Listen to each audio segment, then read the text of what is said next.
오늘은 인터뷰가 있어서 뉴스 원샷이 없습니다, 청취자 여러분. 국민의힘 한동훈 전 대표가 지난달 경남, 거제, 울산 이 지역을 다니면서 민심 청취를 한 바 있죠. 오늘 이제 두 번째 청취길에 나선다고 하는데 어디로 가는 건지, 왜 그리로 가는지 지금부터 그 이야기를 좀 들어보도록 하겠습니다. 국민의힘 한동훈 전 대표입니다. 안녕하세요. 안녕하세요. 오랜만에 자주 보니까 좋네요. 예. 오늘 인터뷰 끝나면 경기 남부로 내려간다면서요. 두 번째 민심초. 화성, 성남, 군포, 평택 이런 지역들을 경기 남부 지역에서 가서 한 열흘 정도 지내면서 시민들 말씀을 경청해 볼 생각입니다. 그러면은 화성을 거점으로 해서 왼쪽으로는 이제 군포, 평택 이렇게 될 거고, 오른쪽으로 뭐 용인, 성남 뭐 이렇게 동선을 짠 겁니까? 뭐 수원까지. 사실 경기 남부의 시민들의 삶이 굉장히 다채로운데요.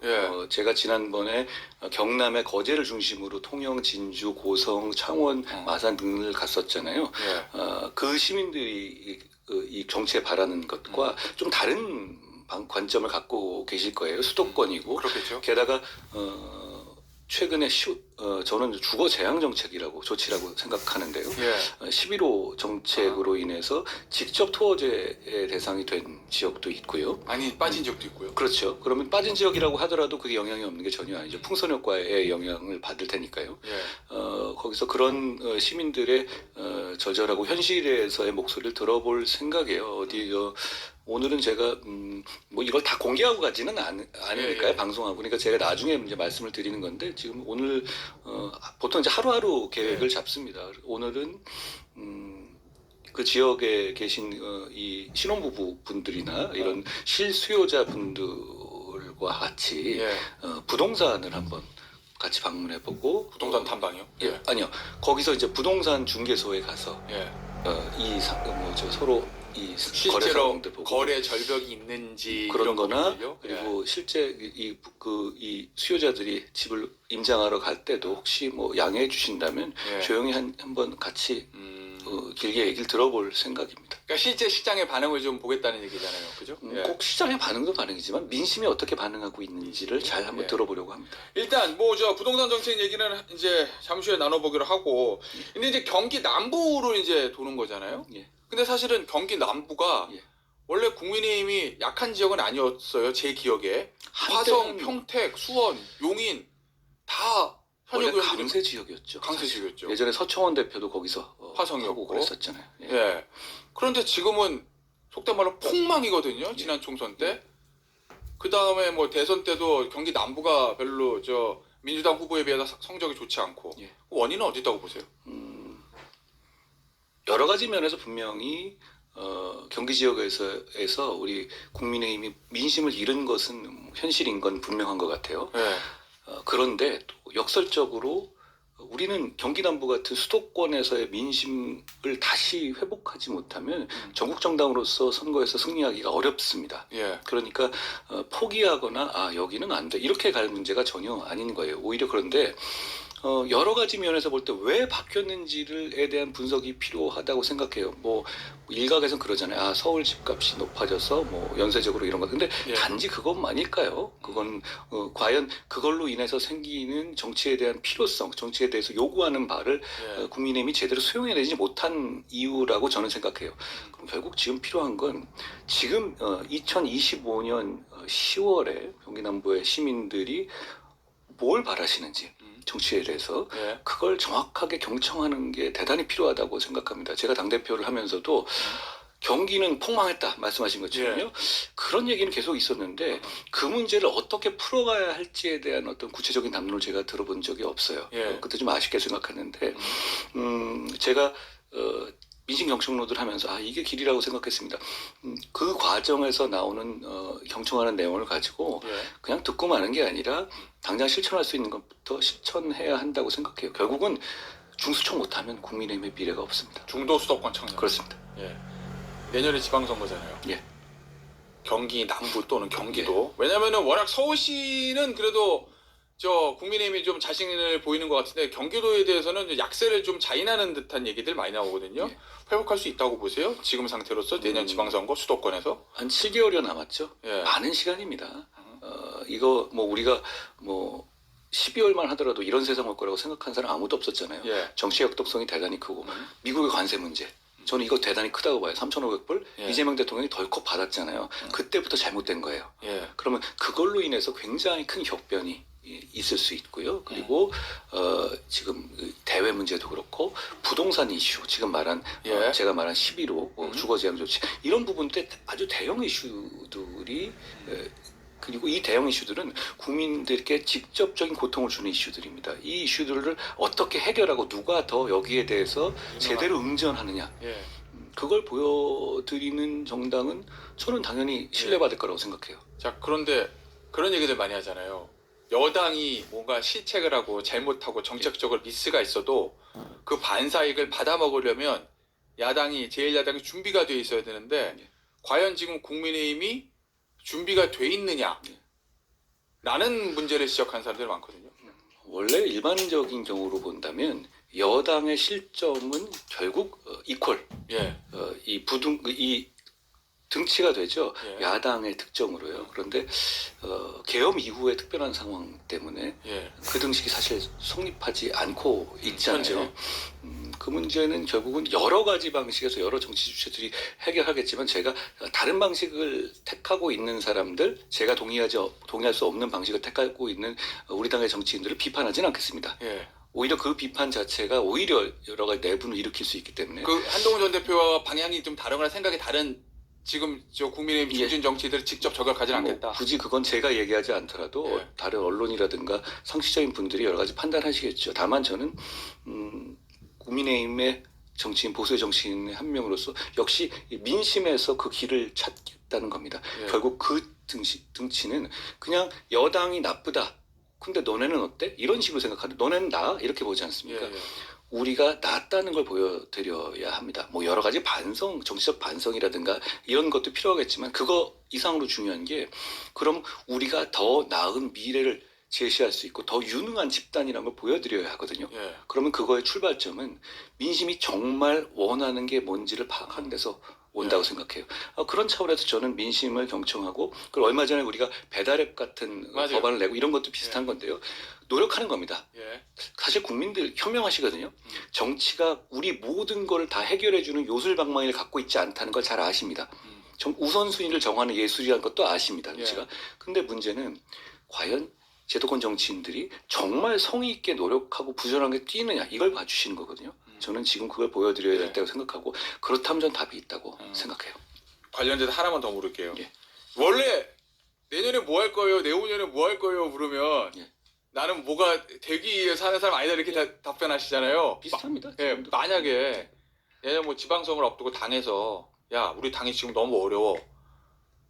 네가 와서 좀 역할을 뭘 해야 되지 않겠니? 라고 하면 그게 어떤 역할이든지 들어갑니까? 설사 죽을 자리라도? 글쎄요. 근데 뭐 매번 왜 저만 죽을 자기를 갑니까? 자, 뭐 농담이고요. 이렇게 네. 말씀드릴게요. 어떤 지금, 역할이라도 마다하지 지금, 않겠다. 좋은 표현으로 하면. 지금 근데 이렇게 말씀드리고 싶어요. 예. 그건 대단히 정치공학적 얘기잖아요. 맞아요. 너무 먼 얘기입니다. 예. 그리고 있지 않은 얘기를 미리 가정해서 그렇게 하는 것보다는 민심에 집중하는 게 맞다고 생각해요. 예. 저는 지금 민심 경청론도 얘기했지만 오늘 뭐 할지는 결정되어 있는데 내일 것도 결정 안 했거든요. 예. 근데 뭐 여건 미국도 자 제가 일선의 민심 경청로들을 가서 시민들을 만나면 예. 이런 식의 정치공학 말씀하시는 분 단 한 분도 안 계세요. 물가 얘기, 관세 협정이라는 고통, 예. 그리고 지금 부동산 얘기 이런 말씀을 하거든요. 예. 그러니까 늘 근데 정치인들은 모이면 너 어디 갈래 어디 갈래? 아이 그 우리끼리 얘기잖아요. 그러니까 저는 그 얘기는 예. 제가 일부러 그걸 피한다기보다는 그걸 지금 얘기하는 게 무슨 의미가 있나 싶어요. 왜냐하면 예. 11호 부동산 주거 제한 정책이 발표하기 전과 예. 후가 정치 구도 완전히 바뀐 거 아니에요? 그리고 앞으로 3,500억 문제에 대해서 트럼프가 들어왔었을 때 이게 어떻게 풀리냐에 따라서 정치 구도도 예. 확 바뀝니다. 그러면 그 바뀌는 역동적인 그런 상황에 맞춰서 굉장히 여러 가지 변수가 있을 텐데 예. 그런 변수들을 배제한 상태에서 지금 이럴 거나 저럴 거나 해서 what if 만약 예. 저는 이 얘기 별로 큰 의미 없다고 실제로 생각합니다. 알겠습니다. 부동산 얘기 좀 해보죠. 아 요새 뭐 열일해요. 뭐 그냥 하루에 그냥 페이스북 부동산 관련해서 글을 매일 예. 쓰던데 오늘도 지금 새벽에 한시 새벽에 또 글을 하나 올렸어요. 제가 앵커님 덕분에 일찍 일어나가지고 예. 제목이 대장동 패밀리가 주도한 11호 주거제한 조치 대장동 패밀리라는 표현을 쓰셨는데 내용이 보면 이상경 국토부 1차관 이게 얼마 전에 이 사람이 돈 모아 집값 떨어지면은 돈 모아서 집값 떨어지면 사라 이렇게 유튜브 나와서 얘기했던 그 이상경 국토부 제1차관이 이 11호 주거제한 조치를 시도했다. 근데 이 사람은 일반적인 관료가 아니라 성남 가천대 교수로서 이재명 대통령 대장동 불법으로 앞장서서 옹호한 공로로 제대로 된 실무 경력 없이 낙하산으로 단숨에 국토부 1차관이 된 사람이다. 이 얘기거든요. 이 정확히 무슨 의미입니까 이게? 보통 차관은요. 예. 차관은 국토부는 굉장히 큰 조직이죠. 예. 이 정치 폴리프로페서라고 하는 보통 그런 사람들이 있잖아요. 예. 정치적인 발언 많이 하고 이런 뭐 아주 가담하는 교수들 장관을 많이 시키는 경우가 있어요. 장관은. 예. 예. 근데 차관은 예. 실무에 정통한 사람이 가거든요. 그런 되게? 경우가 좀 있죠. 대부분 그러죠. 예. 예를 들어서 국토부 차관을 교수가 이렇게 꽂는 경우 글쎄요 옛날에 한 10년 전쯤 한 번 정도 있었던 것 같은데요. 이게 흔치가 않아요. 왜냐하면 국토부문화가 너무 전문적이거든요. 예. 그런데 덜컥 이분은 이렇게 낙하산으로 이재명 대통령의 1차관으로 꽂혀진 사람입니다. 예. 그런데 이분 뭐한 사람인지 보면요. 성남 가천대 교수. 이재명 대통령이 그때 가천대 논문 뭐 표절해가지고 뭐 반납하는 바로 그 가천대입니다. 그 교수였던 분인데 예. 2019년 당시에 그러니까 대장동 사건에서 아주 대놓고 대장동은 대단히 잘한 거다. 예. 뭐 이런 식의 그 보고서를 교수 신분으로 2번이나 냈어요. 예. 그러면서 한마디로 말해서 대장동을 화끈하게 지원했던 사실상 대장동 패밀리입니다. 특히 이 보고서의 보고서의 공동 연구자로 누가 되어 있냐면 대장동 사건으로 이미 공범으로 재판 중인 정민용 변호사라고 있었죠. 전 성남도시개발공사 전략. 예. 그분 오랜만에 그러니까 듣는 얘기네. 사실상 보면 그 공로예요. 한마디로 이 기사도 그런데 제가 아까 첨부해 놓은 기사도 보면 대장동을 제대로 밀어줘서 그걸로 국토부 1차관을 간 사람이에요. 예. 그런데 지금 11호 주거제한 조치는 독특한 게 뭐냐면 예. 그 말 많고 시끄러운 정청래 대표가 최고위원회에서 한마디도 안 합니다. 이 큰 이슈에 대해서 예. 빠지고 싶은 거죠. 자기가 밀어붙인 거 아니라고 말하고 싶은 거죠. 그럼 당은 내년에 지방선거를 치러야 되기 때문에 이 정책이 좀 부담을 느끼고 있다. 대부분 수도권 의원들을 보유하고 있잖아요. 그렇죠. 그러니까 저하고 최근에 한번 막 설전이 있었던 김태년, 예. 김병기, 예. 뭐 진성준 예. 그리고 어떤 분이 제가 윤진석 죄송합니다. 의원은 이제 충남이고. 자, 예. 어쨌든 그런 분들이 이 내용에서 저를 인신공격하면서 싸움을 하려고 걸지만 예. 실제로 이 내용이 너무너무 좋다라는 식의 얘기를 안 해요. 어. 결국은 다 빠져나가고 그리고 일부 뭐 전현인이 이런 분들은 그거 문제 있다는 둥 뭐 이현주 이렇게 얘기하잖아요. 예. 그러니까 결국은 다른 식의 무리한 조치들하고 좀 달라요. 민주당 발이 아니에요. 제가 이거는- 보기에는. 예. 그러면서 자기들은 관료 발 뭐 이렇게 얘기를 하던데. 어제 조선일보는 이제 당은 좀 반대해도 관료 출신이 주도했다 이렇게 기사가 나오고 있어요. 이상경 국토부 1차관이 관료입니까? 대장동 패밀리죠. 예. 저는 대장동 발이라고 생각해요. 대장동 발이다. 그렇죠. 그리고 게다가 예. 이재명 대통령이 뭐라고 얘기했냐면 이렇게 세금이라든가 규제로 꾹꾹 눌러봤자 오히려 집값 오른다. 이런 얘기를 대선 직전에 공약했죠. 나는 생각을 바꿨다. 반대로 가겠다. 이랬죠. 근데 누구 얘기 듣고 도대체 이걸 바꾼 겁니까? 민주당도 아닌데요?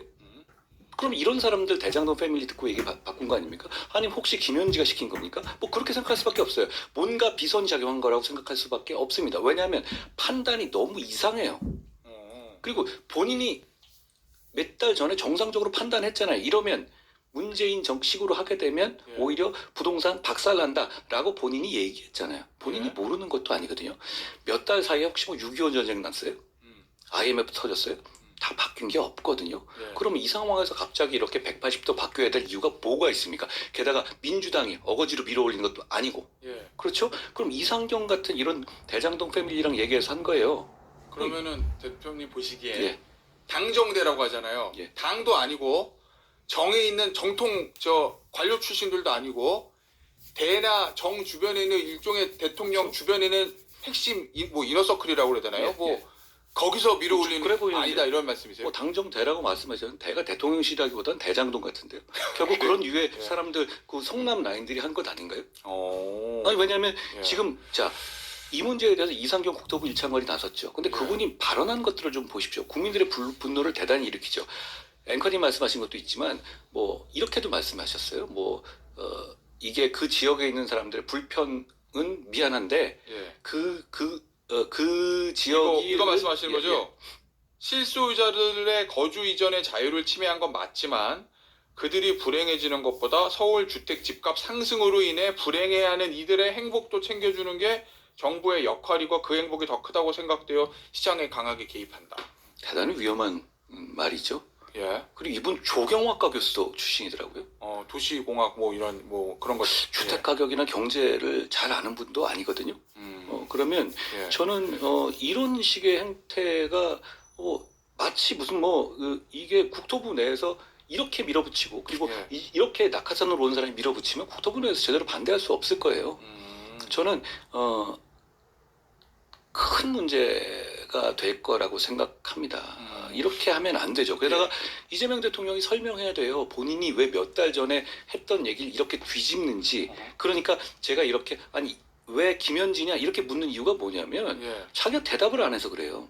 갑자기 바꿨잖아요. 그럼 바꾼 이유를 설명해야 되는데 아무 말도 안 하고 있죠. 저는 이재명 대통령에게 강력하게 촉구합니다. 왜 생각을 바꾼 건지. 그런데 어제 국무회의 때 발언들을 보면은 이제 뭐 꼭 부동산에 찍어서 얘기한 건 아닌데 그 투기 수요를 억제하겠다 이러면서 모든 정책 수단을 강구할 것처럼 이제 대통령이 얘기했거든요. 그분과 물러나지 않을 것 같은데. 그분과 6월의 이재명은 다른 사람입니까? 혹시? 예. 그럼 둘 중에 하나는 김현지가 써준 겁니까? 아니 왜냐하면 바꿀 이유가 없잖아요. 예. 그동안에 어떤 사변이 일어난 것도 아닌데 본인이 설명해야 됩니다. 알겠습니다. 이재명 대통령이 거짓말 많이 하는 정치인이긴 한데 대통령 된 다음에는 거짓말하면 설명해야죠 이제. 알겠습니다. 보유세는 어떻게 할 거라고 보세요? 보유세는 어제 민주당에서는 절대 거론하지 않을 것처럼 얘기하는데 뭐 원래 저 관료들은 대통령실하고 정부 쪽에서는 보유세 인상 얘기가 조금씩 나오긴 했거든요. 역시 이 정부의 실세이고 문재인 정부 당시에부터 계속 있었던 그 구윤철 씨 있지 않습니까? 예. 구윤철 기재부 보유세 뭐 1% 매기면 너네들이 100이요? 이렇게 얘기하지 않았어요? 50억짜리 아파트 가지고 있는데 5천만 원 일종의 보유세면 협박하는 낼 거다. 거죠. 예. 그러니까 그런데 그런 얘기를 하고 뭐 당에서 얘기하는 거 지금 당에서 하는 정책 아니잖아요. 그러니까 이 문제는 저는 보유세에 대해서는 이 사람들이 추진할 거라고 생각하는데요. 예. 근데 문제는 이렇게 보유세, 그러니까 전체적으로 세금 폭탄이 들어가는 거죠. 수요 억제책이 강하게 가는 거잖아요. 예. 그럼 이재명 대통령 말처럼 이게 오히려 어물러지지 않고 더 튀어오르게 할 거예요.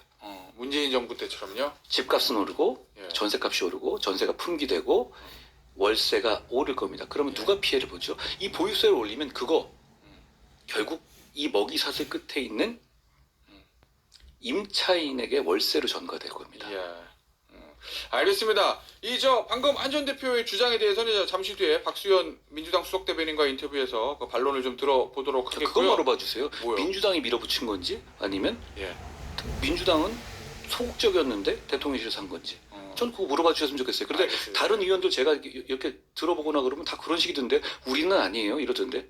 기본적으로 선거를 치르는 민주당 입장에서는 이 부동산 정책에 좀 부담을 느끼고 있을 거다 이런 시각이세요. 선거를 떠나서 우리 국민을 고통스럽게 하고 있잖아요. 지금 길거리 가보십시오. 다 얘기하지 않습니까? 예. 알겠습니다. 이거 좀 볼게요. 역시 뭐 비슷한 얘기일 수도 있는데 여당에서 지금 사법개혁안 나오거든요. 한 5대 개혁안 나오는데 핵심은 역시 대법관수 증원 그리고 재판소원의 도입 여부 요겁니다. 이 두 개예요. 핵심은. 이거에 대해서 한 줄 평 해주신다면 어떨까요, 대표님? 이렇게 민주주의가 무너진다라고 말씀드리겠습니다. 그 책 예. 제목 아니에요? 그거는 어떻게 민주주의가 민주주의 무너지는가 이 예. 책이 있죠. 예. 그런데 이렇게 무너지는 거예요. 바로 그 책에 나온 그대로입니다. 그 책에 예. 심판 매수 같은 거거든요. 예. 그러니까 대법관을 증원해서 심판을 매수하는 거예요. 자기 사람 꽂아놓는 거죠. 앵커님, 이 대법관 증원 그냥 공론회장에서라면 할 수 있는 얘기인데 목표 자체가 이재명을 구하기 위한 불순한 목적이잖아요. 그 상황에서는 이걸 개혁이란 말로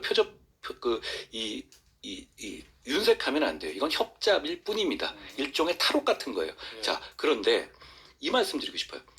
자, 그거 예를 들어서 만약에 지금 빨리 진행한다? 예. 그러면 대법관 상당수를 조희대 대법원장이 임명하겠죠. 지명하겠죠. 지금 하면 그렇겠죠. 그렇죠? 당장 내일 하면. 그런데 이거는 그렇게 안 하죠? 1년 후에 시작한다고요? 아니, 조희대 대법원장한테 지금 빨리 해가지고 임명할 수 있게 한다. 그러면 저는 좀 다르게 볼 거예요. 그럴 리 없죠? 예. 이거 다 이재명 대통령이 다 찍는 거예요. 왜냐? 이재명 대통령이 찍는 대법원장이 하겠다는 거잖아요. 그러면 자기 재판을 다 심판을 자기가 하겠다는 얘기잖아요. 예. 응? 결국 이재명 대통령 아니 구하기가 한일전에서 일본 심판들만 싹 깔겠다는 거 아니에요. 축구에서. 예. 그거 용인할 수 있습니까? 근데 어제 뭐 의원들이 그 율사 출신 의원들이 이제 김어준 씨 유튜브 나가서 한 얘기를 보면 K 법률이다. 뭐 신속한 재판, 국민의 권리 구제를 위해서는 대법관 수 늘리는 게 좋다. 첫째로 이런 얘기를 그 율사 대장동 변호사들 아니에요? 어떤 변호사들이죠? 어떤 율사인지 제가 몰라서. 전현희 의원, 김기표 의원, 그다음에 김승원 의원 3명인데 전현희 의원하고 다들- 김승원 의원은 아마 재판과 자, 상관없을 보시죠. 김기표 의원은 들어가죠? 예, 예. 예, 자 보십시오. 신속한 재판을 원한다? 예. 대법관 증언한다고요? 예. 그러면 사심제는 반대 아니에요? 그거 하게 되면 사심제는 지금 3심제를 해도 재판이 느려지니까 대법관 증언하겠다는 거잖아요. 예. 근데 4심제를 하면 10년짜리 재판 속출할 텐데요? 앞뒤가 안 맞는 거잖아요. 예. 그냥 법원을 조져서 그냥 조이대 너 이래도 안 물러난대? 라고 하는 거예요. 그리고 이 얘기가 서로 앞뒤가 안 맞는 얘기 아니에요? 예. 혹시 이 부분에 대해서 대통령실하고 민주당하고 약간의 생각의 차이 엇박자가 있다고 보십니까? 엇박자는 아닌데요. 다만 이재명 대통령의 재판 이슈에 대해서는 민주당과 이재명 대통령의 생각은 좀 차이가 있을 거예요. 왜냐하면 이재명 대통령은 예. 민주당은 일단 이재명 임기 내에서 안 되면 되는 거잖아요. 목표가 예. 재판이. 예. 그런데 이재명 대통령 끝나면 감옥 가면 뭐 합니까? 재판 진행돼서. 예. 그러니까 이재명 대통령 입장에서는 자기 임기 내에 이 재판 자체를 그냥 갈아버리고 싶을 거예요. 약간의 차이는 있죠. 물론 다만 뭐 그 목표라든가 불순한 점은 비슷하지만 그런 정도의 차이는 있을 것 같아요. 그리고 그 과정에서 이 문제에 대한 협조 때문에 이재명 대통령이 민주당 이런 쪽에 꼼짝 못하는 거예요. 예. 민주당이 사실 이거는 이미 터진 북을 손으로 막고 있는 거거든요. 네덜란드 소년처럼요. 그런데 민주당이 그 손을 잠깐만 예. 빼거나 약간 비틀면 이건 북이 무너져요. 그러니까 뭘 하더라도 끌려다닐 수밖에 없는 구조가 되는 겁니다. 그 터진 북이라는 거요. 예. 손때와 무너진다. 혹시 엊그젠가 서울 고등법원장한테 법사위에서 물어봤잖아요. 대통령 재판 재개에 대해서 이론상은 가능하다 이렇게 얘기했어요. 그래서 이제 여당 의원들은 굉장히 좀 이제 비판을 하고 했는데 그거 이렇게 말씀하시는 거예요? 얘기하더라고요. 뭐 말 신중하게 하라. 너 말 조심해. 입 조심해. 이런 얘기잖아요. 뭐 깡패입니까? 아이고 정말 예. 지금 어떻게 민주주의가 무너지를 보여주고 있어요. 상권분립 입법부가 사법부에 대해서 판사가 어떤 재판에 대해서 얘기하는데 예. 입 조심하라고요? 예. 뭐 이런 나라가 다 있습니까? 나라가 어떻게 되는 거예요? 그런데 헌법 84조의 해석은 이미 대법원이 했어요. 파기환송을 함으로써. 예. 이미 두근 무너져 있어요. 그걸 힘으로 억지로 깡패처럼 막고 있는 거란 말이에요. 근데 그거는 이재명 대통령의 지지율이 좀 빠져버려가지고 상황이 좀 바뀌면 언제든지 제대로 된 판사가 한 명만 나오면 되는 거거든요. 진짜 다시 지금 기일이 추정되는 상태거든요. 그럼 몇 월 며칠 뭐 공판 기일 열어가지고 재개할 수도 있다. 저는 언젠가 예. 우리 기자님들께서 서울고법 몇 월 며칠 예. 재판 기일 지정 이런 문자를 받게 되실 거라고 생각해요. 임기 내에요. 대통령 임기 내에. 아니 왜냐하면 임기 내에 재판이 진행된다는 판단은 이미 대법원 전원합의체가 한 거예요. 그렇지 않습니까? 그걸 억지로 겁줘서 막고 있는 건데 예. 그거 얼마나 가겠어요? 그러면 두려움 때문에 법원에 대한 압박이 들어온다 이렇게 보시는군요. 그러니까 저는 그게 이재명 천동설이라고 생각해요. 그 예. 목적으로 복무하게 모두 없애고 배임죄도 없애보겠다. 배임죄 예. 자기 기소돼 있잖아요. 예. 그리고 1심 뭐 무죄 나면 검사 항소 못하게 하겠다. 아니 자기가 허위 위증교사 사건 무죄 받았잖아요. 1심에서. 예. 4심제하고 대법관 들리겠다. 아니 대법원까지 가서 여기 안 될 경우 하나 만들어 두겠다 이런 거잖아요. 예. 그러면 그리고 대법원 장이나 대법 판사들은 모욕 주고 있죠. 너네 이렇게까지 하는데 안 나갈 거야? 이런 거죠. 저는 이런 문제는 반드시 생길 수밖에 없는 거라고 생각하고요. 그 고법원장이 말한 것도 당연한 얘기예요. 지금 법원은 어떤 조치를 한 바가 없습니다. 예. 다음 기일을 아직 안 정하고 있을 뿐이죠. 예. 그 여당에서는 사심제가 아니라 새로운 1심이다. 뭐 이렇게 표현하는 거예요. 그게 무슨 개벽다구 같은 소리입니까? 무슨 소리예요 그게 도대체?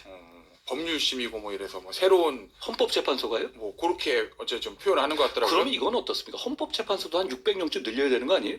그다 처리하려면 새로운 1심을 만들려면 전체 한 몇천 명 가야 될 것 같은데 예. 현재 재판관을 한 몇천 명 늘리죠 그럼. 타고 싶더라. 왜냐하면 예. 그 문제가 새로운 1심제다? 자기들도 무슨 말 하는지 모를 것 같은데요.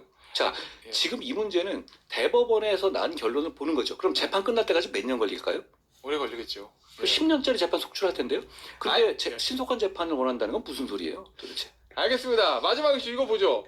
얼마 전에 이제 특검 출세 방지법 만들어야 된다. 특검 그만두고 관료나 뭐 변호사 개업 제한해야 된다. 요 얘기 하셨는데 그 이후에 친한계 의원들이 실제로 발의했어요. 특검 출세 방지법을. 요거를. 예. 이거는 왜 필요한 겁니까? 한 자리 노리고 예. 그리고 그 경력을 가지고 돈 벌어보려는 무능한 야심가들이 특검이라는 제도를 악용하는 걸 막자는 겁니다. 너무 공익적이지 않습니까? 예. 그건 어느 정권이나 마찬가지예요. 어. 지금 뭐냐면 특검을 하게 되면 지금 모 인사는 뭐 감사원장 보내달라고 그런다는데 누구요? 그런 경우는 되게 어떻게 보면 좀 너무 황당한 경우고 예. 대개는 돈을 노려요. 예. 변호사 개업. 저런 이상한 특검들은 그렇단 말이에요. 예. 왜냐하면 일종의 이 사람은 친정권에 확실하게 보증을 받은 거라는 일종의 공인인증서를 배지를 다는 거거든요. 예. 그러니까 중간에 빠져나가려고 하는 거예요. 예. 특검 그만두고. 예. 왜냐하면 그러다 보니까 이번 특검에서는 이런 조항이 있습니다. 이번 특검에서는 파견 검사들끼리만 공소유지할 수 있다는 조항이 있어요. 원래 없던 예, 조항이거든요. 예, 예. 그거는 특검들이 다 도망가도 아. 유지되게 원래 한 명이라도 남아있어야 됐거든요. 되죠. 예. 근데 그걸 없애버린 거예요. 이건 너무 파렴치하지 않습니까? 그리고 알겠습니다. 게다가 예. 지금 이러다 보니까 결국은 대단히 정치적인 사람들만 들어가 있어요. 그럼 뭘 노리겠습니까? 한 자리 아니면 돈이죠. 그거 예방하겠다는 법을 만드는 거 공익을 위해서 너무 필요한 것 아닙니까? 이게 민주당이 반대할 이유가 있습니까? 예. 뭐 누구 나온다는데 물어봐 주시죠. 민주당 이거 반대하는지. 예. 대표님. 예. 감사원장 노리는 사람 누구예요? 다들 아실 것 같은데요. 3명 중에 한 사람이에요? 예. 알겠습니다. 자, 오늘 한동훈 전 대표와의 인터뷰는요. 여기서 마무리하도록 하겠고요. 저 경기 남부 잘 다녀오시고 고맙습니다. 다녀오시고 나면 어떤 성과가 있었는지 다시 한번 모셔서 이야기 들어보도록 하겠습니다. 한동훈 국민의힘 전 대표였습니다. 감사합니다. 고맙습니다.